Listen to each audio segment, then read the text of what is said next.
Good evening, everyone. I am John O'Loughlin, and welcome to my channel. It's called McDuff_2020. This is my backup channel until we get YouTube straightened out over there. They've made some very bad decisions, one of which was to terminate my channel with 906 videos gone.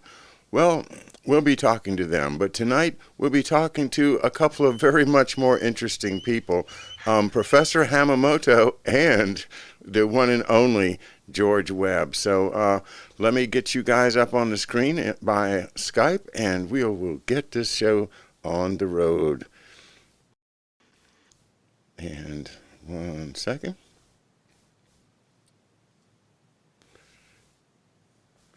Okay, I see you both. You're looking great.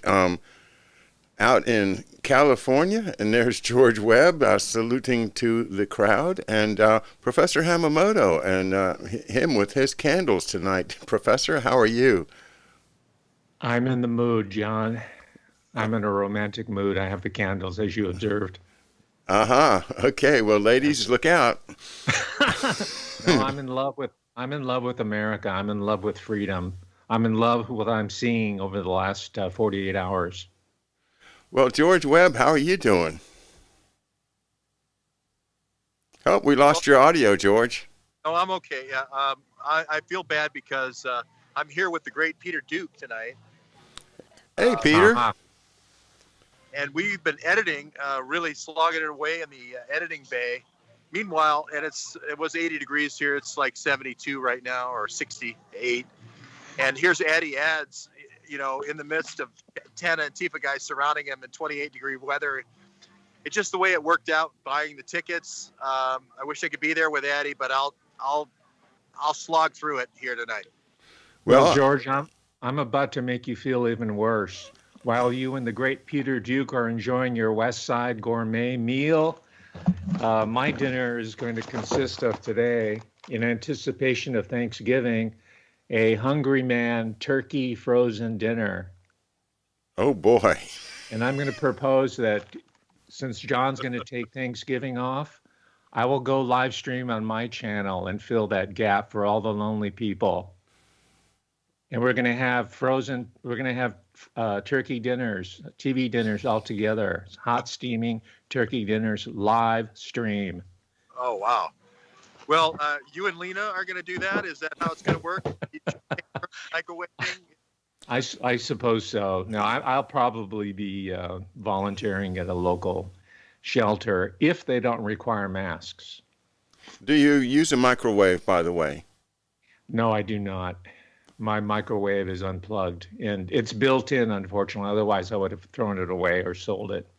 Yeah, no microwave. We threw ours away a couple of years ago, and we've still got these plates that are microwave safe, right? They're plastic, but we replaced it with a little convection oven that looks just like the old microwave. So last night I'm like looking for something to heat up my leftovers on, and I put them on the plastic plate, and I'm getting ready to put them into the convection oven, and my wife goes, no, you can't put that in there, it'll melt. Well, John, it's understandable that you'd be preoccupied with all the chaos going around us, right? Swimming around. Yeah.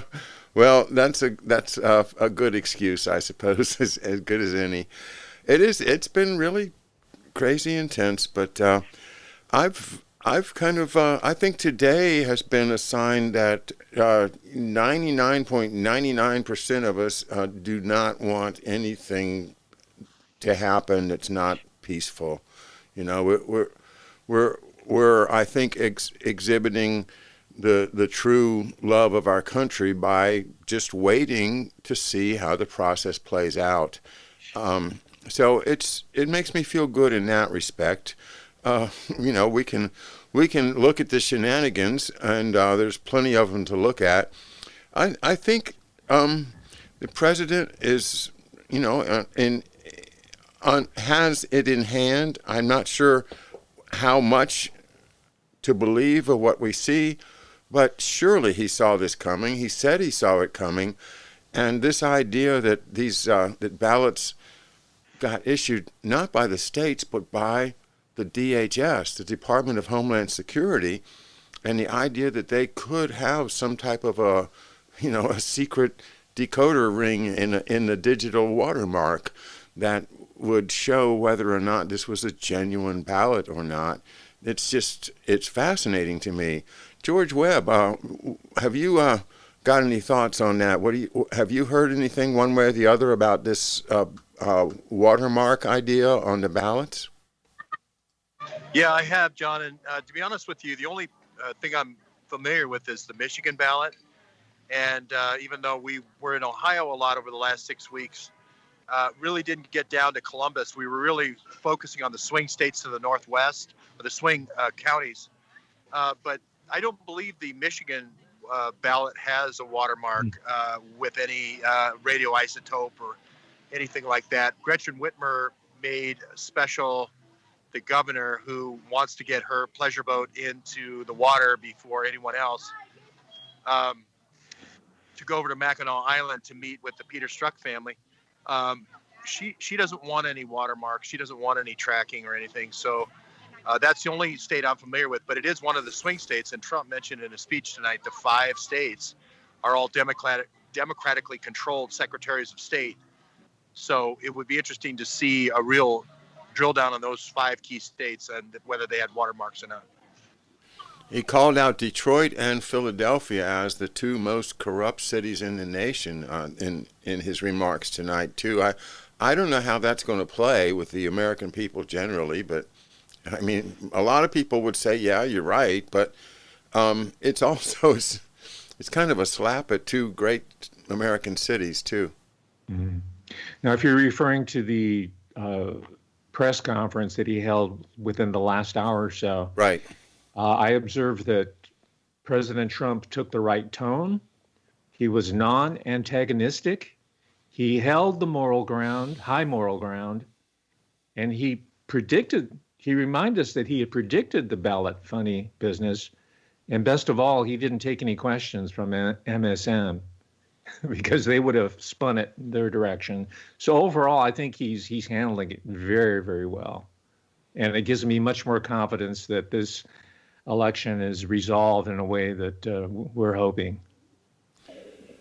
Yeah, indeed. Well, I hope it's resolved in the way we're hoping, and also in a very obvious, transparent, and acceptable way to those that are going to be very, very disappointed because they've been set up, with all of the fake poll numbers, and they think they're so far ahead. And they have the majority of the blue state voters and of the Democrat voters, I think, are going to feel like they've been robbed unless this is extremely transparent and obvious.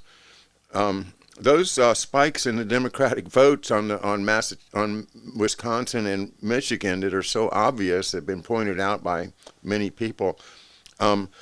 They're pretty convincing to me that there was a dump of 100% Biden votes. But if you are a Biden person, are you going to accept that? I think that's the open question. Mm-hmm. Well, Peter and I we finished the trailer for Inflection 345 today. We put out a 2-minute and 20-second trailer that you can see on my website, Ali Ali's website, some other ones, Culture website. Inflection 345 is that incredible hockey stick, vertical hockey stick in Biden voting that happened at 3:45 a.m. in the morning. Trump said just rounded it off to 4 a.m., but it happened simultaneously in 5 different districts. And Peter fashioned a new logo for the DNC earlier today, or it was done on the web that he memed it. But it has the 2 vote trackers going along between red and blue, about a 5% differential all night long until 3:45. And then the red stops, and then there's a direct vertical line north until it goes north of the red line from the blue line. And that really is going to be, that 1 minute is going to be the subject of the documentary. And I do think it tells a story because it's not just this election, it's all future elections. Because if you can just stop the voting at any time and then just load it to wherever you need to go to win, that's not just this election. That's all future elections. Mm-hmm. That's a snapshot electoral system. But speaking of the hockey sticks, truly the American people got pucked. All right. Well, my mic, I would have spit my food out if I hadn't done. George Webb has nothing to say. I have something to say about the electoral obstructionism. Now, this is counterintuitive because, like almost everybody else, I went to bed with the neighborhood news headquarters, and everybody was in high spirits. I slept with just one eye shut, however, because I wouldn't put it past anybody. It was sort of like a Deliverance ending, the film Deliverance, 1972, or Carrie, where the hand comes out. You think the movie's over, but the hand comes shooting out back at you. Of course, in the film, it turns out to be a bad dream. Unfortunately, we're living a reality. But I want to take a counterintuitive approach to this example of electoral obstructionism. And I see this as a learning opportunity for the American people, especially for the people who are high flying on the Trump train, the whole Trump triumphalist modality, I guess, that we've seen for the last 4 years. I think we have realized that we can no longer be gamers, to use a sort of a sports analogy. We have to do the wind sprints. We got to work on the fundamentals over and over. When we're dead tired, we still have to work at it. We can't just come in for the win. It's an ongoing conditioning process that all Americans need to get their heads around. They need to wrap their minds around that reality. So however it works out, however it plays out in the end, I think the American public, through this really ugly exercise here, this psyops, we're learning something very, very important here, and we're maturing as a people as a result, for the better. George, you agree with that? Well, sure. I mean, I think just from on the ground, Trump thought Florida was going to be the shenanigans state, and he had a lot of people in Florida, and we were in Michigan and Ohio thinking that was 2-3, but that we were in a place in the last 6 weeks where it was still going to be really important and pivotal. And we had Tracy, as you mentioned, Connors in right in the pocket of the critical Pennsylvania vote. And so it was great. You know, we thought we had all the bases covered. We had two correspondents in Florida, and we all went to bed at 3:30. At 3:45 is when the Ferrari, the Chrysler 300, and the van rolled in. So it just shows you that, like you say, Dr. Hamamoto, you have to keep that one eye open. And Trump may have let his guard down, I think, in not in Ohio, but in Michigan. I do think maybe Trump let his guard down in Michigan. If we could have had that Ferrari license plate, I say it's Dan Gilbert, but we don't know that it's Dan Gilbert. But we believe it was someone who would have rolled into Cobo Arena and everyone would have recognized him. Ilitch, the owner of the Detroit Red Wings, or Dan Gilbert, who's the kind of the patron saint of New York, and he owns the Cleveland Cavaliers. Excuse me, the patron saint of Detroit.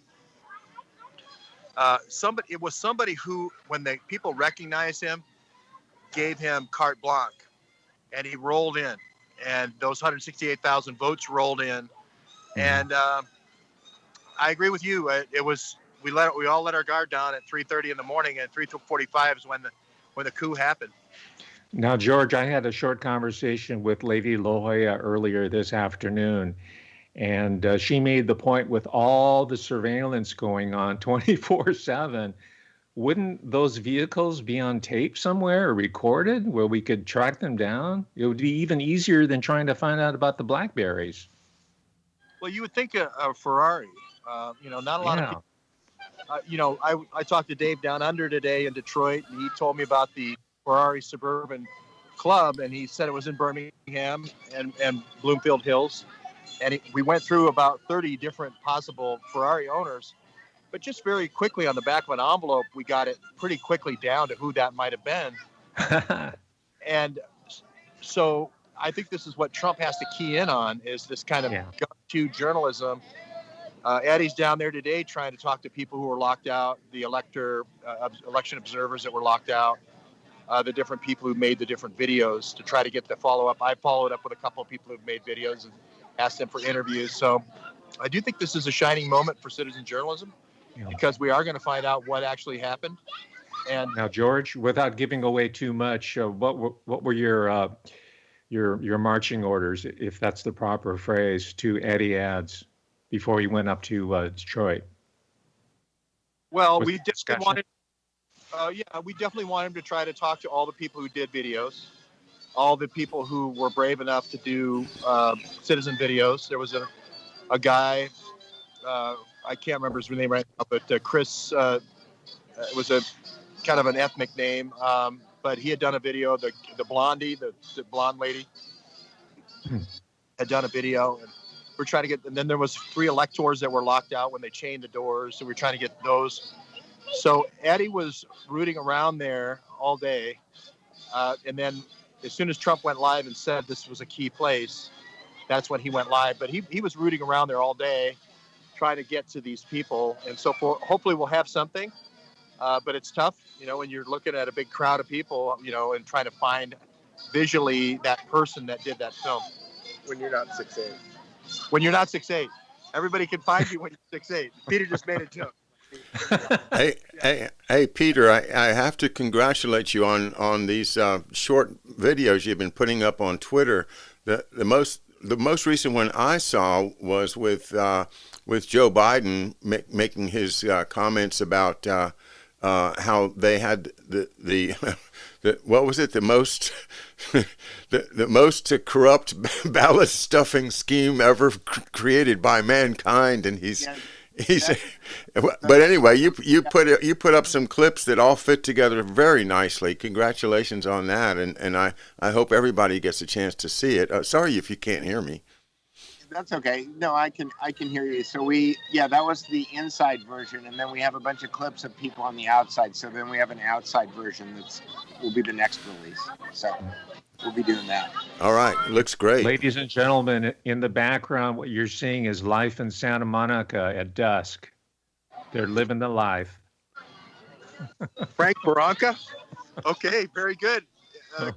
Professor of culture. Yeah. Hey, is this a good time for me to ask my one and only heavy question of the night? Or you want to finish your dinner first? No, I'm sorry. I just had a shrimp cocktail. I apologize. No, I apologize to you. Thanks for making time for us, and both of you. It's just great. I look forward to this show so much every week, and always end it feeling like we've accomplished something. It's really a privilege. So, okay. So here's my big issue that kind of maybe nothing, but maybe it's worth thinking about. Stock market. Stock market is doing fine. As a matter of fact, after we found out that the election was not going to be decided, the market went up. And it's gone up again today. Yeah, it's just about as high as it's been. It just went overnight, like those hockey stick charts you were talking about on the poll on the election, George. The stock market goes up like that overnight when people feel confident. Well, wow, it went way up both last night and tonight, or the 2 previous nights to tonight. So this has got me thinking: is that is still quantitative easing? In other words, it's the government intervening in the market to make sure that the market is stable, and for national security purposes. This was all implemented under Obama, and it's still going on. So what I'm thinking is, have we reached the point where the interests of the elites that own the stocks, the stock market, as a whole, the center of gravity of the stock market, is no longer interested in the welfare of the United States? In fact, they make more money if we fail. Is it their plan that this election becomes divisive? Is this the divide and conquer that we've been fearing, that we talked about so many times, about they are going to bring the Phoenix program home to the United States. They are going to do it here. Well, this looks like a pretty good beginning for them to have us start getting divided, while with a divided Congress, a presidency in a lame ducks or a potential lame duck situation, for them to make a more serious move. And that gets back to where George has been covering all along about, this is serious. I've been saying it all summer. This is their big play. So is it possible that by dividing us, the stock market is making money, and that it's a good thing for the elites that own the major, the blue chip stocks? You understand what I'm asking? I'll take a crack at that, I guess. If you look at divided houses, when there is a house, let's say a house that is in close, it's 219 to 215, I think. I don't know what the actual count will be, 4 or 5 either way, but it's not a veto-proof or a filibuster-proof house. And Senate is a push, maybe one vote either way, one vote or tie, and then maybe if the Georgia goes one way or the other, then Kamala Harris is the flip vote. Typically, the market does better in a house divided situation than it does when there's all one, like a clean slate where no veto check, no obstructions, because government can do more. They just have less resistance with a house undivided. When you have a filibuster-proof majority, which means more taxes, more regulations, it just means more government. And business typically, I think I saw the statistics were like 7% or 8% with a clear majority, and House divided, Senate divided, or close to divided, about 12% compound growth. So, if you're just a technical investor and you really don't care about the politics of it, if you're a tech, a quant, you might be betting just because on past history. Interesting. And in a way, that fits in with what I was saying, that they are making money off of us being divided. Professor, any thoughts John, from you? You made a really important and perceptive observation, which I hadn't considered. But I think what you have noted indicates the degree to which Wall Street is not really a U.S. or an American institution. It decoupled from the American national economy about the time it started deindustrializing the great Midwest, the areas where George was walking around, the Toledo area and Detroit. That happened started happening 30 or 40 years ago. I think the process of decoupling is almost complete now. So we're not dealing with an American institution, Wall Street. We are dealing with a globalist, corporatist, captured by the banking oligarchs that we all know and love. I'm being ironic, of course, where the love comes in. We're seeing that manifestation because this didn't happen just within the last 24 or 48 hours. This has been happening throughout the entire anti-Trump, get Trump campaign. The stock market, you would think, would suffer some setbacks, but no, it just kept on going up and up and up. And both of you, I think, are reinforcing my suspicion, which is exactly what, Professor, you just said. That is that the interest of the stock market are no longer tied to the interests of the United States government as a national sovereign entity. And that's been the goal of people like Alan Dulles since they set up the CIA. They Oh, yeah. they have been working to separate us fools from our money since the 40s. And Mhm. what is really striking to me is that I have been carrying around in me the idea that what they'll do is they'll pull the rug out from under us by shorting all the stocks, and we'll lose our savings and our 401ks and our pensions will all evaporate, and that's the way they're going to hurt us. But neither George nor you nor I, on reflection, think that's a reasonable model anymore. And in fact, what it tells me is to hang on to my stocks, in my retirement portfolio, and not to run away from them because, hey, even if the country goes down, the stock market's going to be fine. So it's a really creepy, backwards sensation to think that the stock market is actually doing better because our country is coming apart. Mhm. Well, Klaus Schwab of the World Economic Forum has been talking about the C word, right, as being part of the Great Reset. But really, that's just a tool. The real Great Reset is what we're seeing on Wall Street. There's a global economic pre-reset process taking place right now. And whatever happens after the election, after it's decided, that's when the rollout will happen. But Wall Street is the bellwether. It's prefiguring this resetting process. It's the night watchman about ready. It's Quasimodo going up to Notre Dame and getting ready to start yanking on them church bells. It's no accident that the great cathedral of Notre Dame went up in smoke not that long ago. Well, yeah, I didn't expect you to say that, I but go ahead, George. want to get Peter Duke in here because you mentioned Klaus Schwab, and then I all week.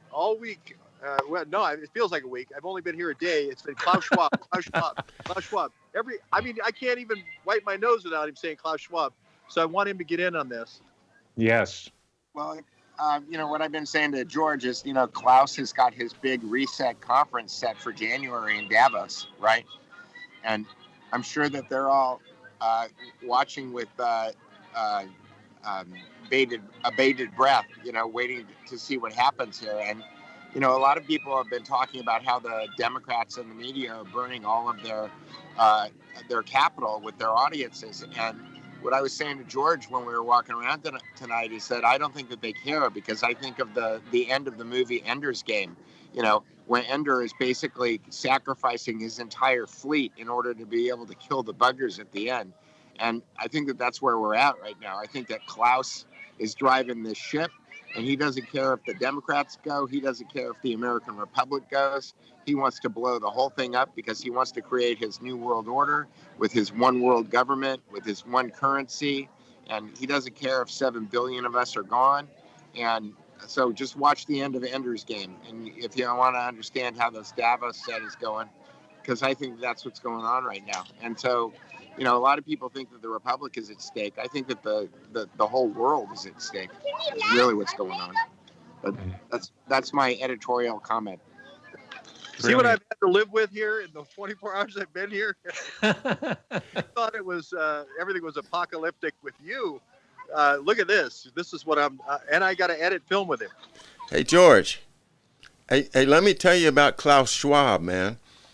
Have you heard of this guy, Klaus Schwab? He's running Davos, and he's like the World Economic Forum guy. And if you look at their website, you will be so astonished at how detailed they have made their reset plans. And it's like they have this big wheel, and on the wheel of the website, there are all of these spikes that go out, whether it's a social program or a nation or a race or a health problem or whatever. And then within that, there's wheels within wheels. It's kind of like the Ezekiel movement of the World Economic Forum. I don't know if you've seen that. It's their response to COVID, and it's just the most obvious lead in, where the plans have been laying on the shelf for so long. They're ready to do it. They're ready to pull their Great Reset, and all they've been looking for is the right crisis to do it. And they decided this is the crisis, and they are darn well going to go ahead and do it. It's full steam ahead for them. Anyway, George, I've been watching them too. My point is, I think it's a very big deal to keep an eye on Klaus Schwab and the World Economic Forum. Oh, I think it's a real big deal. I've read his book, The Fourth Industrial Revolution, and he basically outlines all of this stuff, and they're so detailed about it. Yeah, well, that's the COVID-19, the Great Reset. But That's the before reset. that, he had another book that came out earlier this year called the Fourth Industrial Revolution, and then he had a follow-up book to it also. Very prolific. It makes the conspiracy theorist in me think that this was all a setup, that this whole thing was created. I'm sure that you know this movie, The Princes of Yen, Dr. Hamamoto. Yeah. You know this movie? It's called The Princes of Yen. Oh, yes, about the Japanese financial reset of the 1980s. Well, yeah, it started the Japanese financial reset at the end of World War II, and then the reset of the 80s, and then they compare and contrast that to what happened with the Asian Tiger reset. Right. And it's a demonstration of how the central banks decide a government policy. They decide who's going to rule a country by virtue of the way that they create these bubbles and then inflict the punishments on the populations of those countries. So, that's right. In this case, it was the Bank of Japan that was a house of Mitsubishi, by the way, that came out of the Meiji Restoration that collaborated with the House of Rothschild and all the other great banking families of the West. Right. Yeah. And Paul Cottrell is cutting in here. Oh, yes. Yeah. Okay, sorry. Oh. Just a second, Jeff. Yeah, there's a screen there, freeze. Whoop. John, it's just you and me. Hey, it's okay, Professor. It's all right with me. Talking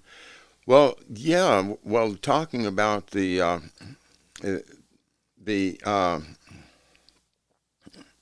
I'm sorry, I lost my train of thought.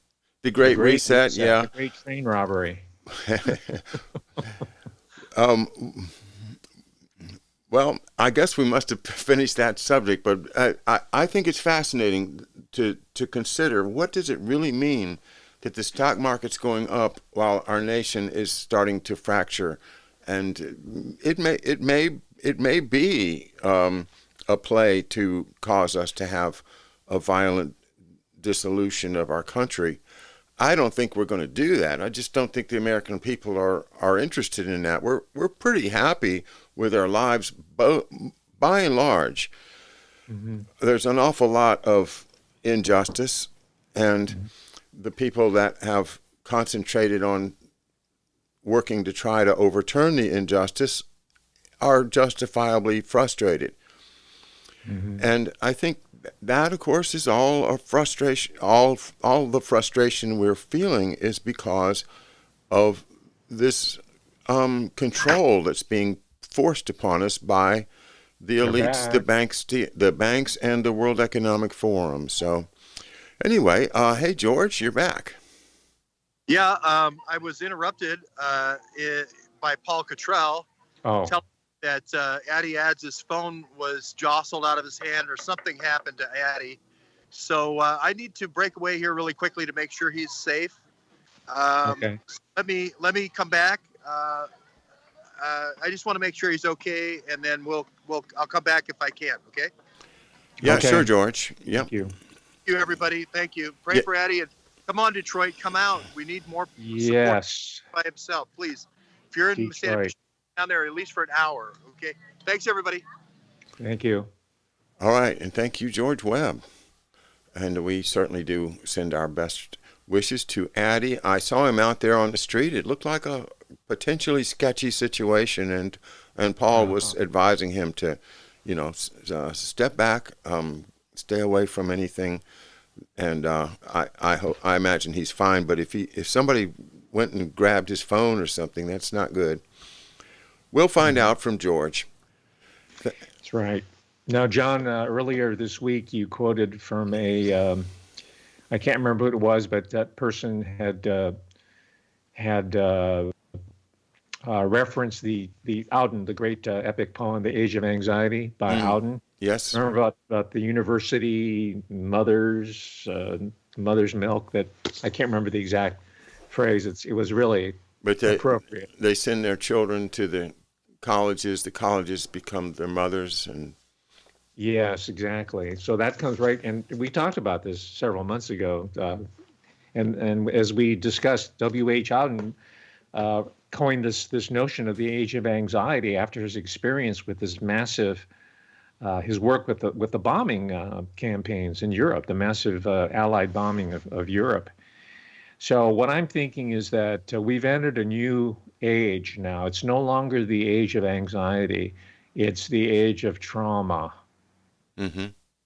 Right. We've heard about the shock doctrine. We've heard about disaster capitalism. I don't think that's quite adequate. And I'm basing this on the literature and the behavioral sciences and in film and the popular culture and in the academic world. This whole notion of trauma has been pushed for the last 10 years.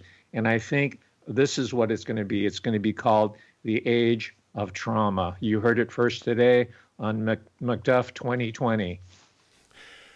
That's pretty ominous. It sounds kind of like what I was listening to Aldous Huxley talk about earlier today. I was watching an old video of him being interviewed by Mike Wallace, and he was predicting an age of human enslavement that is coming as a result of the irrepressible social forces combined with what he saw to be overpopulation, where the population outgrows its ability to feed itself, and that, of course, always leads to war. Plus, what he called the over-organization, and I think this is an interesting concept for you. Over-organization of our lives. That means that once we get into, when the organization is so big and so detailed, like the American economy, or even just like one corporation, like IBM or whatever you want to name, when your whole life is regimented by a set of rules that have been set up already, you're going to follow them. You're going to get the proverbial gold watch at the end of the run. But that very system is incredibly depressing in the sense that it takes away so many choices for your whole life. You're getting onto a treadmill and you're never going to get off of it. And I remember feeling that about my dad. I think he had 3 kids to support. He had a mortgage. He had no choice. He had to do what to hang on to the job he had. And even though he was great at it and heroic, in my opinion, it still was just a job, and he had to do it every day and get up and hit the ground running. So it was right. It's a tough way to go, and that also gets more and more detailed, so that now we have these technological abilities to watch people 24/7, to see what time they brush their teeth, to make sure that they're not watching too much TV. I mean, they're going to be monitoring like a big brother just because they can. Because if they don't, then the competition's going to beat them, so they're going to do it, just like kind of the arms race itself. So these two concepts of overpopulation and the idea that we're getting so minutely organized that it's going to lead to virtual slavery, and we're going to have to participate in those big, horrible systems just to get enough to eat, and it's not going to be good food either. So that's the Aldous Huxley nightmare scenario.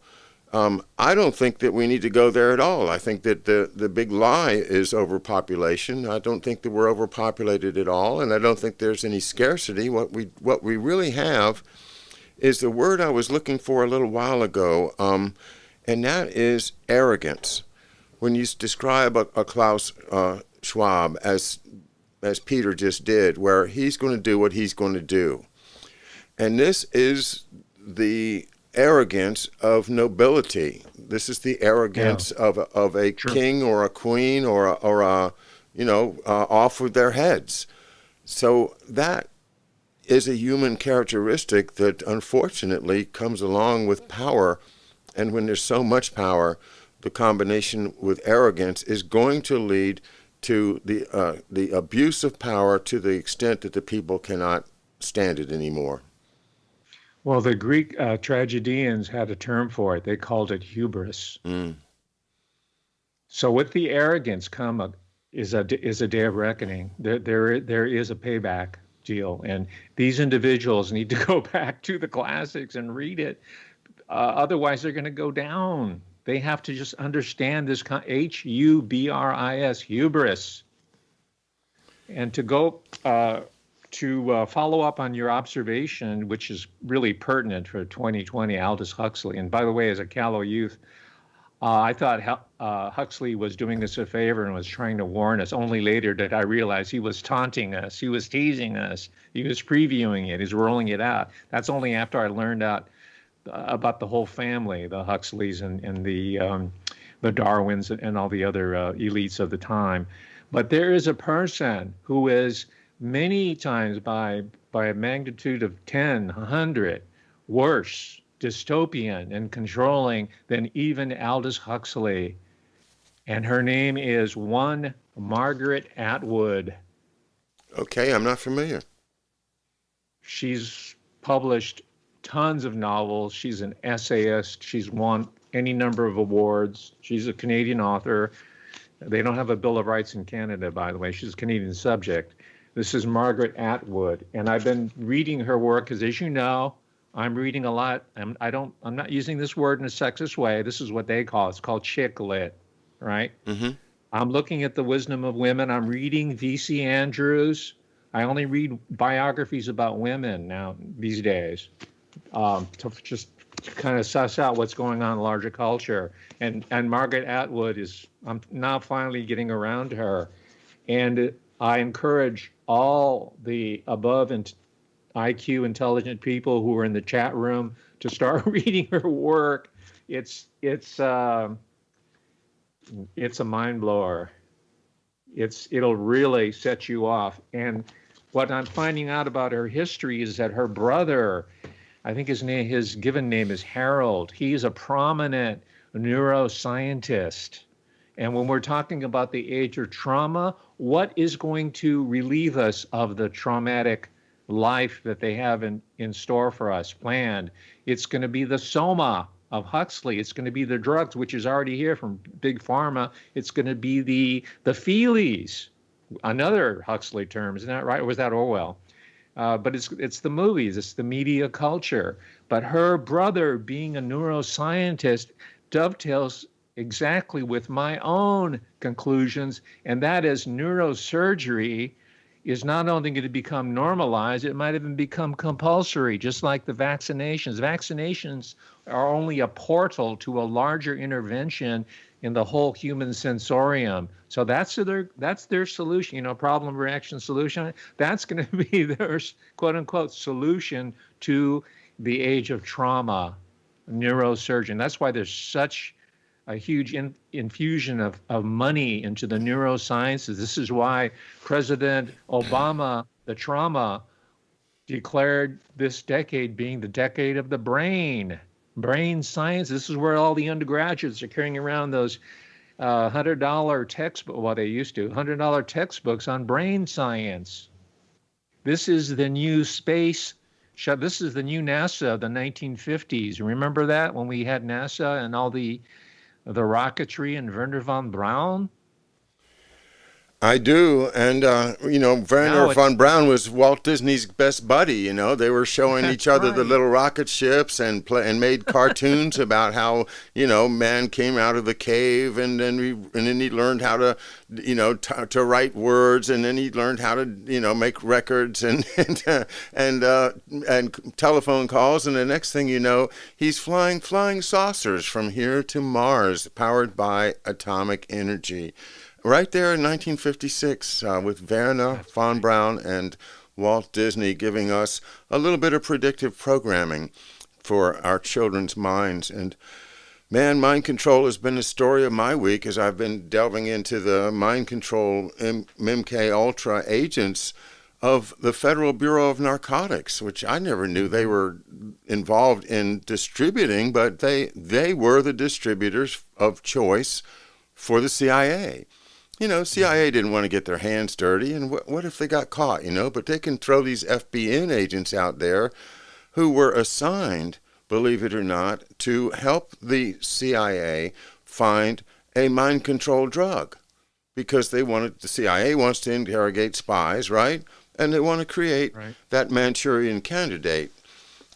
So that was a big, big discovery for me. And every time I see it, it's like Sidney Gottlieb. And then I realize the things that they did to my dad are starting to look more and more, you know, looming more real in my mind. You know, you don't want to think anything like that could have happened to your family, but it sure is looking like I found some answers here. And it's hard. It's hard to conceive that people could be that evil.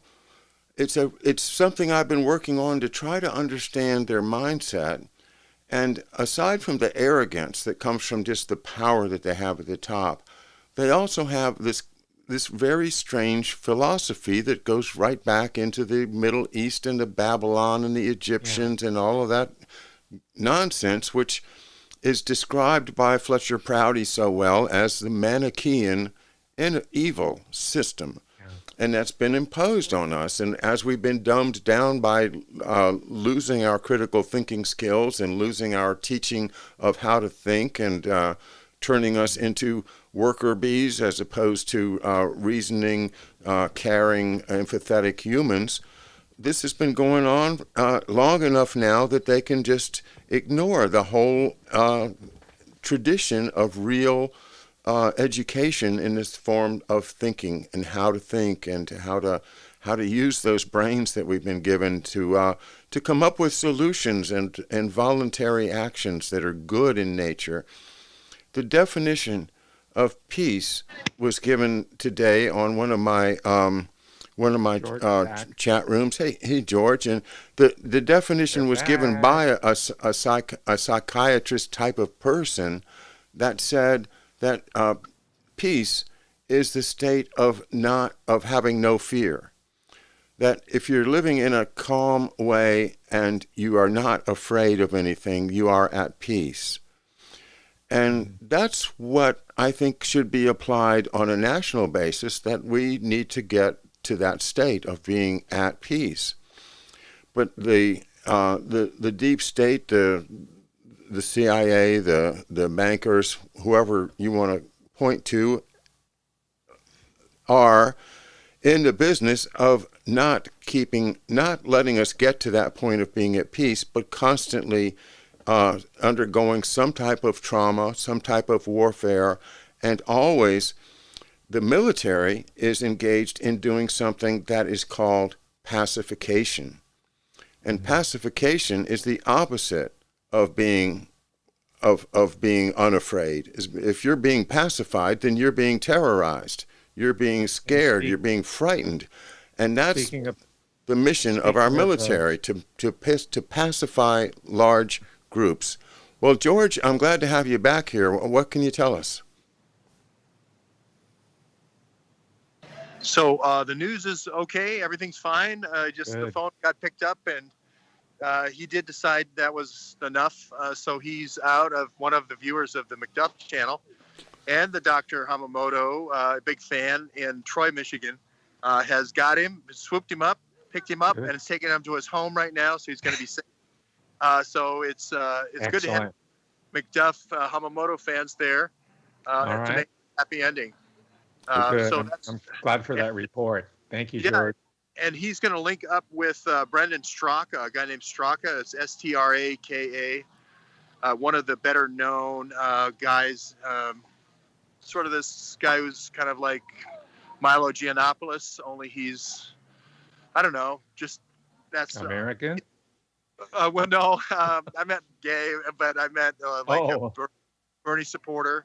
Oh, okay. And anyway, he's going to be meeting and linking up with this group, and so that they can unify the protest and so forth. But anyway, that's the good news. So everything happy ending, and then tomorrow will be a better story. Are they going to Well, just count good. all night, George? Yeah, I guess so. Yeah, that's what's going to be happening. So it's I assume at some point you tell the people to go home.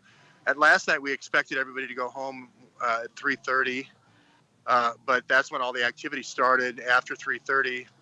So hopefully they'll get control of the situation. There's a group on one side of the street, about 60 people yelling at a group of the other side of the street of about 250 people, and we're in the minority in this. So it was one of those things where it'd be better to be with a bigger group of people rather than by himself. And so Right. we're going to go back with a bigger group tomorrow.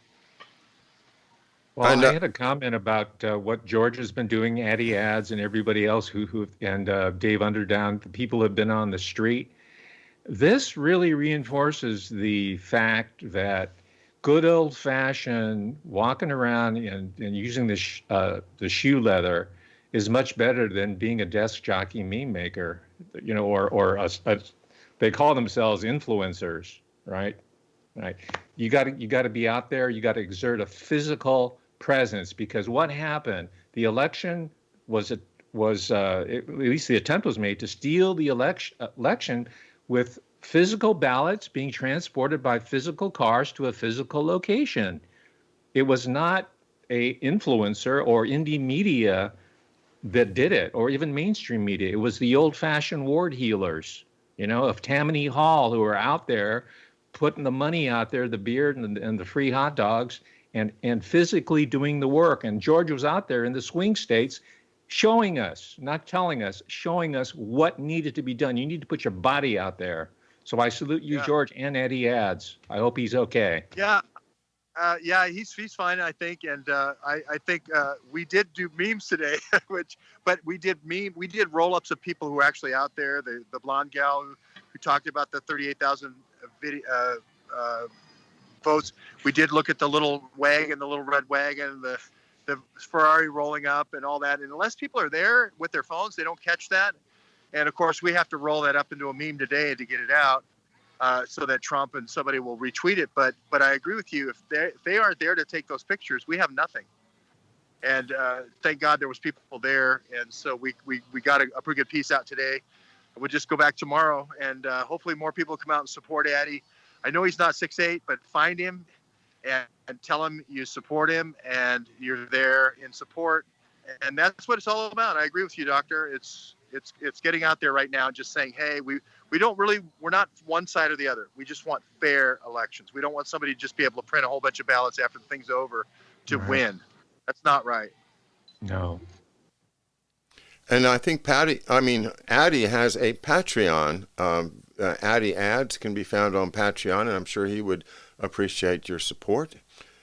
He's obviously out there burning up his shoe leather on our behalf.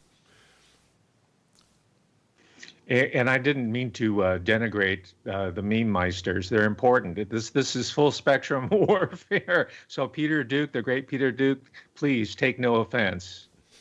Peter, take no offense on the meme that you made people that were there in Detroit rather than being in Detroit. What? No, that was lost in translation. I said, Dr. Hamamoto was saying, you need to be there with burning shoe leather rather than just making memes, and I couldn't agree more, and I don't think you could agree more either. Peter was definitely burning shoe leather when he. I don't know. I have a full edit bay. I can do things faster. Oh yeah. In my edit bay than I can with a laptop some places. Yeah, absolutely. So it's just a matter of getting the word out. It takes a team. Yeah. It takes a team. It takes a village to raise a meme. Hillary Clinton would agree with that one. I actually had a copy of that book. I bought that book when it first came out. I was like, wow, this is smart. I agree with her. Yeah, it does take a village. Oh, I thought you meant pillage. Well, she meant pillage. Oh, okay. No, it takes a village. That was back when they were doing the first health insurance campaign. With George and Marion in the back seat saying, I don't know, George. I don't know, Marion. Should we buy it? Anyway, gosh, today's been a peaceful day, and that's the main theme for me. Is I'm glad for that, and I don't want those 60 people on the other sides of the streets to start turning into 600 or 6,000, and I certainly don't want to see any cops or robo-cops or military cops in particular to show up on the streets. So as the American people show their character by being patient, and that I think is a very strong virtue to exhibit tonight. I couldn't agree more. I'm very proud of my fellow citizens. That's why I've lit the candles in tribute to President Trump and his forbearance. He struck an incredibly magnanimous tone that was needed at this moment, because had he come out antagonistic and we was robbed, that sort of rhetoric, many of these urban areas, these cities that are run by the Democratic machine could have exploded. But he didn't do that. He went the opposite way. He took the way of peace. So we credit President Trump for that.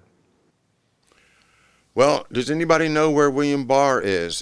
I know we have an attorney general, but I haven't heard a word from him in a few days, and these have been kind of important days. George, have you seen him out there in Santa Monica anywhere? I don't know, but I think it wasn't a Stutz Bearcat. It was a 12-cylinder something. I thought maybe it just went by. Maybe a Duesenberg. Maybe it was a Duesenberg, actually, because it had the big headlights. And I can't remember. There's some Duesenberg fanatic around here. I don't know. Maybe reminds me of the Jay Leno. Oh, Jay Leno. Yeah, I don't know. I think Jay Burbank. He's in Burbank. Yeah, Peter says. Who has the Duesenberg out here? Was there a Duesenberg? Yeah, it was a green one that just went by. I missed it. Yeah, I don't know if it was a doozy or not, but anyway. It is kind of a, I don't know. It is kind of a contrast, me being, at 28 degrees for the last 6 weeks in freezing Michigan. Although we had great fall foliage, and then just 2 hours later you're plunked down, or 4 hours later you plunk down into this kind of land of wealth and weather and all this. So. But I agree. You need a team, and we're gonna get it done. We're gonna get it done. I think we have to fight all the wars. We have to fight the shoe leather war and the meme war, and so absolutely, gonna get it done. Well, good luck, gentlemen. Good luck, Peter, the great director. All right, his head's really in the game. Peter Duke, yeah, absolutely great work today, and folks, you can find that on Twitter. George Webb, thank you so much for being with us, George, and thanks for all the work you're doing. I know you work a long, long day, and you start at 4 a.m. I don't know how you do it, but we sure do appreciate it. Thanks, George. I appreciate it. We all appreciate it. Have a great night. Thank you. You too. Professor Hamamoto, it's always a pleasure. Thanks you so much, and we'll talk to you again soon, I hope. All righty. Thank you very much. We'll see you. Good night, everybody. Next Thursday sounds good to me. All right. Good night.